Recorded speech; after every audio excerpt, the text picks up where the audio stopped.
bigger is better. At least that's what I've heard. Not that I've had any complaints. Unfortunately, her cell phone rings, and unfortunately, she answers. Carmelita. She starts arguing in Spanish into the phone, walking into the mall, gesticulating madly as he watches her fade in distance. El tetato que se pago, sibarito.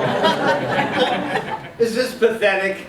I can't even score in my own fantasy.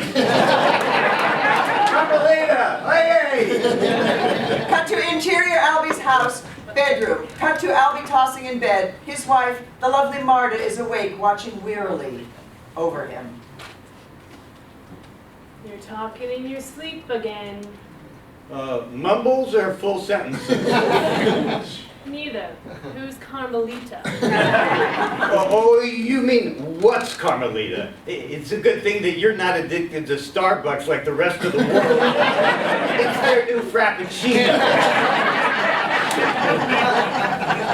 That explains the sucking sound. Later, Albie runs into a beggar. Excuse me, sir. I'm in need of lunch, sir. Albie holds up, studies the thin, tired face of the man in coveralls and a kerchief, nods okay, and starts to dig into his pocket. Sir, may I ask, do I look like a bum, sir? Do you feel like a bum? Yes, sir. I'm in need of lunch, sir.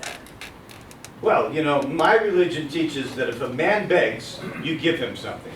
You don't curse him, you don't demean him, you give him. Albie finally digs out a shiny new quarter, places it in the man's open hand, and takes a step away. A quarter? I need lunch. Are you refusing my quarter? I can't eat lunch on this, sir. Look, am I the only quarter in town? You call yourself a bum? You call yourself religious?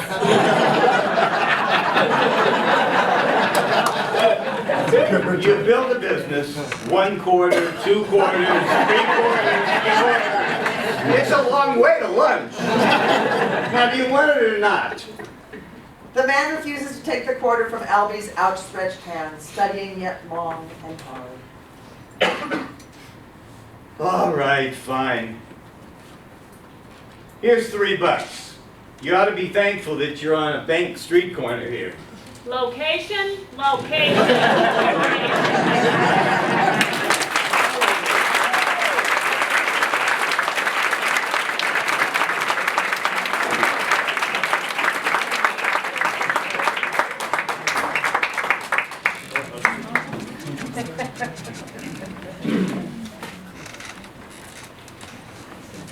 Albert even tried a crime novel. This is a great title.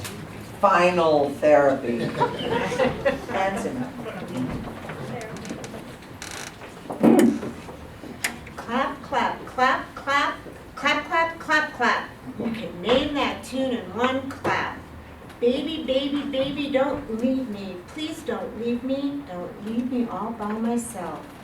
The 20-year-old Plymouth Roadrunner with a prickly finish used to be high gloss orange, back when it was their high school ride, back when they talked only to each other, so certain no one else in the world could possibly ever understand either one of them.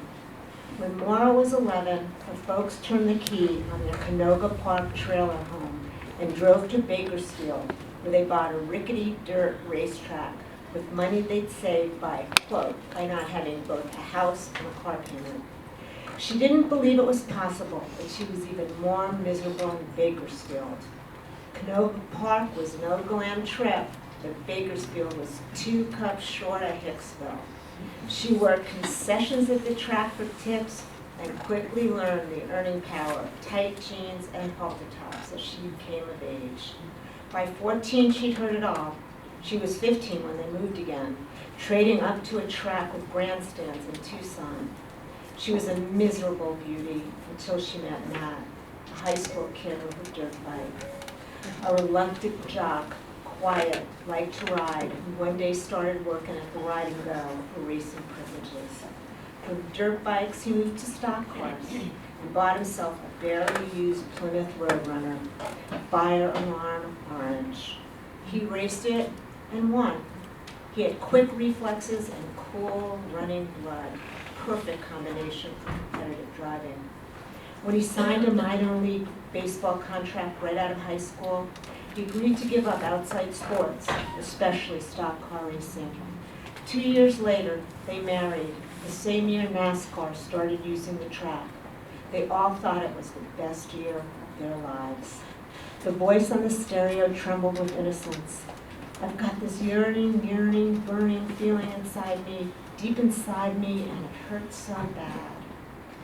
If their young love had a song, Where Did Our Love Go would have been it. Young and in a lover's haze, they laughed at desperate emotions like these, wagging their cautioning fingers, downing bourbon with arms locked around one another's necks, and screaming at the yellow Arizona moon for feeling so damn good.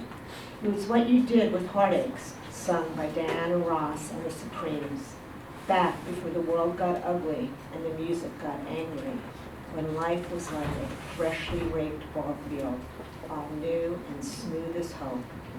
Suddenly, you're a generation behind. Soon, another generation will be making end run with music you've never heard of from a decade you barely noticed. You were so busy working. You came into my heart with that burning love that stings like a bee. Baby, where did our love go? Don't you want me? Don't you want me no more? We hadn't slept a full night and more for a month.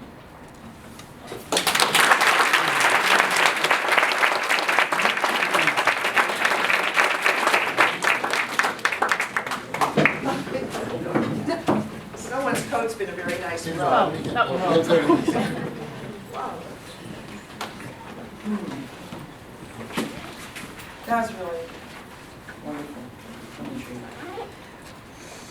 Finally, Albert returns to Brochure a year before his illness, encouraged by his sister Suzanne and inspired by early Joni Mitchell music. Unabashedly autobiographical. The brochure says, you see stars, a blocked writer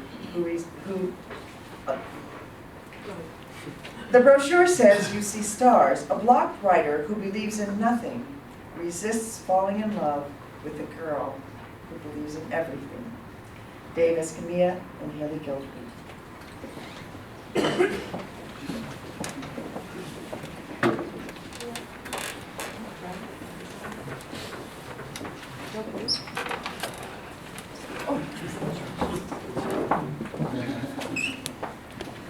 They follow the Route 66 signage as their drive continues through the upscale Nob Hill Historic District before heading north along the western slope of the Sandia mountain range. Guess you got a call back from Bernie the agent. Gomper's World. Will see me. Yes. That show sucks. I want to move people through storytelling, not bludgeon them into stupidity with idiotic distractions like Gomper's World.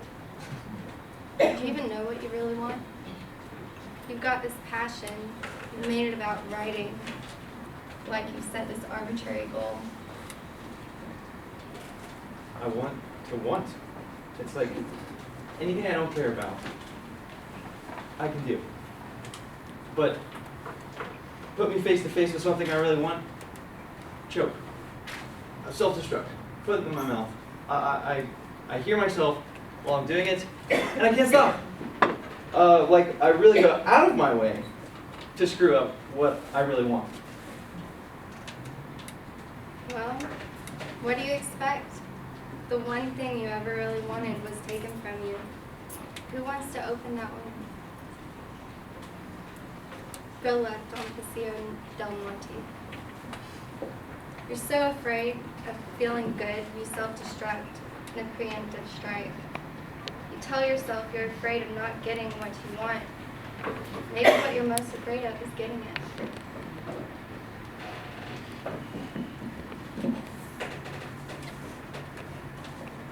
I want to work for William Wilder. You'll have to hop your tram to get him. It's too late for that. You lost your job? Morrissey? I've got one last shot to get back on the lot. Your Golfers World meeting. Aren't you conniving? I prefer resourceful. I get on with my meeting pass, but detour straight to Wilder's office. I love it, but why not do both? Have your meeting and then go. Do you think I'm good enough for Wilder? Good enough comes later. Yes, eventually you have to be good enough. But if you're gonna write to move people, you have to open your heart first. You can't touch people through a wall, just like you can't love through a shield or a blanket. She said, throwing off her blanket and crawling into his. He sees a round Band-Aid at the bottom of her throat, above her breasts. She covers herself up, turning toward him, silently nudging him to ignore it as they become one, and a new day dawns. Ultimately, our young artist regains faith through loss.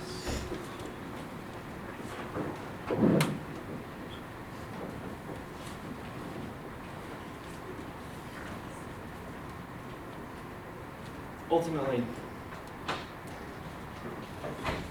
she'd been right about one thing. She was both my love and my lesson. After losing Mom growing up, I thought the world senseless and cruel. And